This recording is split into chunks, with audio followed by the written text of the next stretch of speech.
안녕하세요. 사연 찾아 읽어주는 엠마 돌아왔습니다. 오늘도 사연 가지고 찾아왔고요. 함께 사연 들어보시면서 여러분들의 생각을 다양하게 나눠주세요. 바로 사연 시작할게요.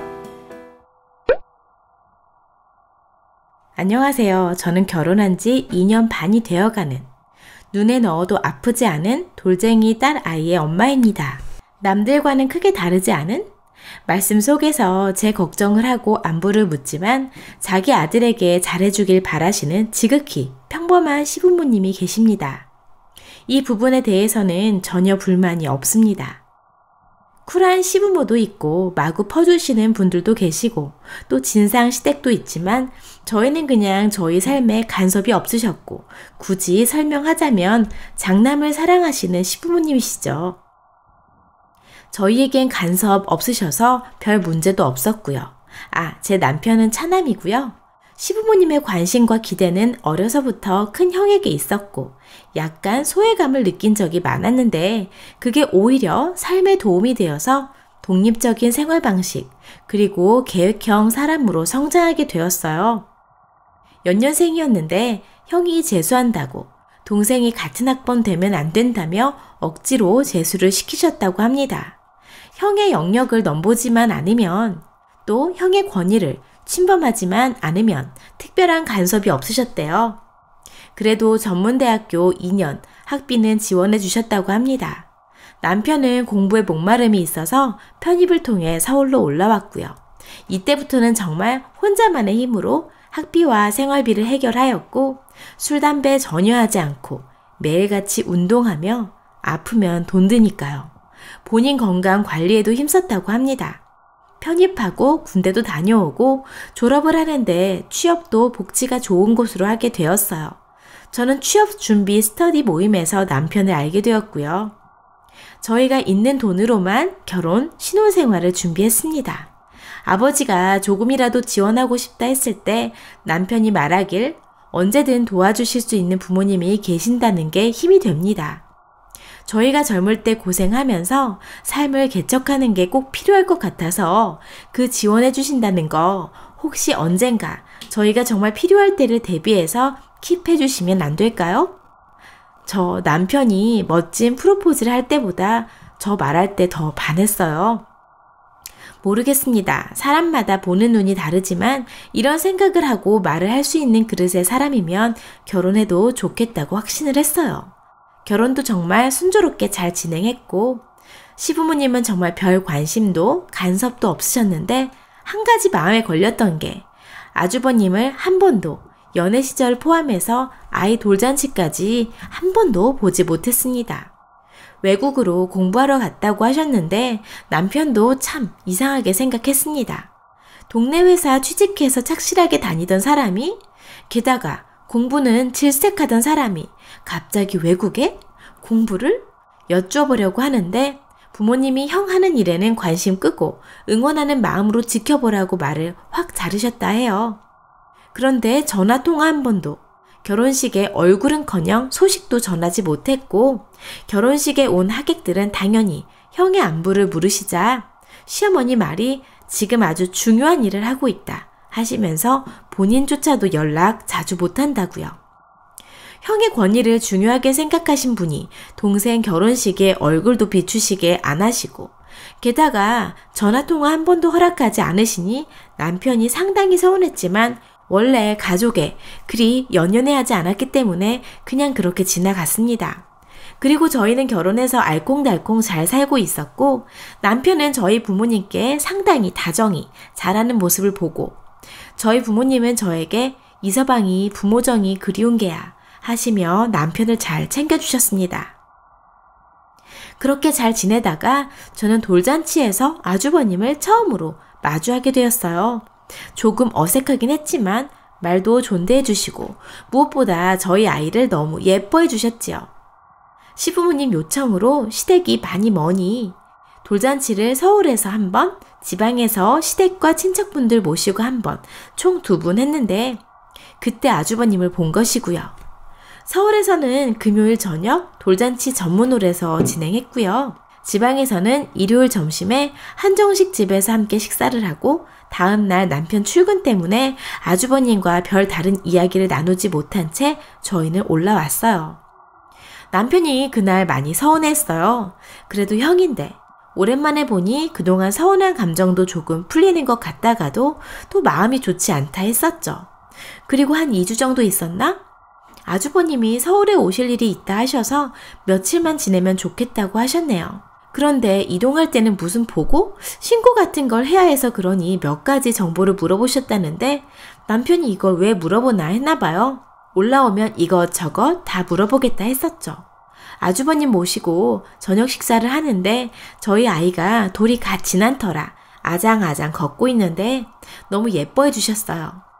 아이 옷도 몇 벌 선물로 사오셨는데 사이즈는 달랐지만 그래도 감사한 마음을 가지고 있었고 사실 저는 남편의 기분을 살피느라 정신이 없었습니다. 저녁 준비를 마칠 때쯤 남편이 도착했고 어색한 분위기가 시작되었어요. 아이가 걷다가 바닥에 앉아 계신 아주머님께 넘어졌고 이마에 뭔가 부딪힌 멍이 들었어요. 아니 사람에게 넘어졌는데 멍이 드는 게 참 신기하다 싶었는데 남편이 다짜고짜 소리를 버럭 질렀습니다. 당장 나가라고. 나는 너 같은 새끼랑 밥은커녕 하루도 못 있는다고 이러면서요. 아주버님은 자기 말 좀 들어보라고 다 상황이 그럴만했다며 이야기를 좀 하자는 아주버님을 데리고 남편이 나가더라고요. 20분 정도 있었는데 문자가 와요. 형 집에 데려다주고 올 테니 밥 먹고 문단속 잘하고 자고 있으라고요. 일은 내일 오전 반차 쓰고 늦게 출근하겠다 했죠. 여러분도 궁금하시죠? 저도 엄청 궁금한 시간을 지냈어요. 무언가 두근두근하고. 아이를 재우고 집 정리하다 저도 잠에 들었는데 밤 12시쯤에 시아버님 전화가 오면서 제가 상황을 알게 되었는데 설명을 드릴게요. 현재 아주버님은 전자발찌를 하고 계신 상태라고 하시네요. 남자가 너무 올바르게 한 방향만 살아오다 보니 스트레스가 쌓이면 그럴 수도 있다고. 물론 여자를 때린 건 잘못했지만 그 여자들도 결국 합의를 했으니 된 거 아니냐. 그러니 이해하고 이사신고 바로 해서 저희 집에서 1, 2년만 지내며 서울에서 취직하고 살 수 있도록 도우라고 통보하셨습니다. 온몸에 소름이 돋았습니다. 징역 3년에 전자발찌는 꽤 오랫동안 하고 계셔야 하는 상태이고 여행도 이사도 신고나 보고를 해야 하나 보더라고요. 우리 집에서 무언가 하지는 않으셨지만 저도 소름이 돋았습니다. 남편은 시댁 다녀온 다음날 반차가 아닌 아예 연차를 쓰고 벽을 치며 화내고 울분을 토해냈어요. 시부모님이 시골 집을 팔아서 피해자들에게 합의금으로 주셨나 봅니다. 남편이 결혼할 때 어렵게 모아서 사들인 중형차도 팔아서 합의금에 보태셨고요. 남편에게는 고물차 팔아서 돈도 안 된다며 뭐라 하셨다네요. 사시는 동네에서는 취직이 불가능하니 서울에 자리가 있지 않을까 싶어서 보내신 거라고 하지만 가족인데 어떤 이야기도 듣지 못한 게 말이 되냐고 하면서 저에게 제안을 했어요. 본인이 아무리 몰랐다 하더라도 이거 너가 이혼하자 해도 할 말 없다. 그러나 나는 진짜 몰랐다. 그리고 형 이제 사람으로 안 본다. 술자리에서 그런 것도 아니고 원룸에 사는 여자들만 찾아가 기다렸다 그랬다는 그런 놈은 사람도 짐승도 아니고 인연 당장 끊겠다고요. 부모님도 다시는 안 보겠다. 작은 아들이 얼마나 우스워 보였으면 어물쩡하게 속여서 같이 데리고 살게 만들려 했을까 하네요. 제가 시부모님 편드는 건 절대 아니고요. 제가 그랬어요. 자식의 허물이니 감추고 보듬어주고 싶은 게 부모 마음이니 그러실 수 있다. 그러나 당신의 심정도 이해하고 나 또한 모시고 사는 건 절대 받아들일 수 없는 부분이라고요. 그리고 시어머니가 데리고 사는 거 안 할 거면 대학 2년치 등록금을 갚으라 하셨나 봐요.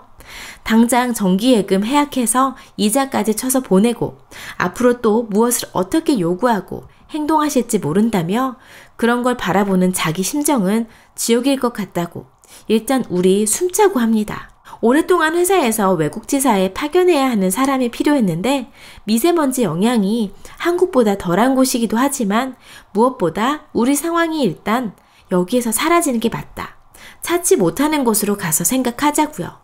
자기가 속 터져서 죽을 것 같다고 막 뭔가 토하듯 말하는데 그러자고 했네요. 다음날 남편은 회사에 해외 파견직 신청했고 차장님께서는 원래부터 남편 오는 거 찬성이라고 하셨어요. 부모님은 손녀가 너무 보고 싶겠지만 아빠 은퇴하시면 자주 오시겠다 하셨고 그때부터 바로 준비했습니다. 집은 전세금 빠지면 부모님이 처리해 주시겠다 한 상황이었는데요. 코로나 상황이 점점 확산되면서 저희 집은 엄청 빨리 빠졌고 저희가 가기로 한 나라에서 상황 더 심각해지기 전에 이동하길 요청하면서 정말 아주버님 오고 가신 지 한 달 만에 해외로 날아왔습니다. 남편은 다시는 우리 찾지 말라고 형에게 톡을 남기고 왔어요. 세계적으로 보면 재난인 바이러스. 저희는 해외로 왔지만 남편은 재택근무를 하고 저희 3명이 공기 좋은 곳에서 전혀 다른 분위기로 살고 있습니다. 이곳에서 멋모르고 시장 보다가 당황해하던 저에게 뭐 찾으시는 거 있냐고 물어보신 분이 계셨는데 도움받고 가까워진 엠마 언니가 사연 방송하시는 분인 거 알게 되면서 용기 내서 제 이야기를 글로 써봅니다. 현재 아주버님과의 연은 끊을 거라 하고 그걸 두둔하는 시부모님도 다신 안 본다 하는 남편. 일단은 남편의 뜻에 따르지만 제 걱정은요.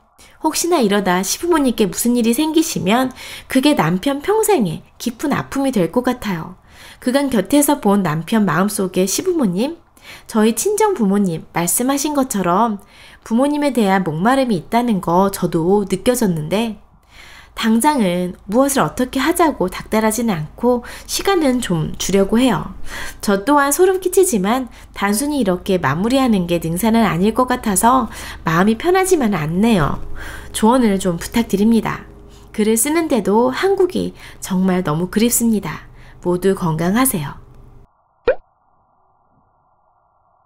여러분, 오늘의 사연은 여기까지인데요. 이분께서는요, 2년 동안 코로나 때문에 여기 머무시긴 하셨는데 뉴질랜드에서 상황이 좀 특별한 기회가 찾아와서 영주권까지 받으셔서 잘 정착하고 살고 계세요.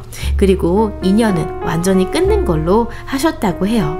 모쪼록 이 가족에게 행복한 일만 가득했으면 좋겠습니다. 여러분들의 생각은 어떠신가요? 댓글로 여러분들의 소중한 의견 남겨주시고 응원 부탁드릴게요. 오늘 하루도 기쁘고 좋은 날 되셨으면 좋겠습니다. 항상 행복하세요.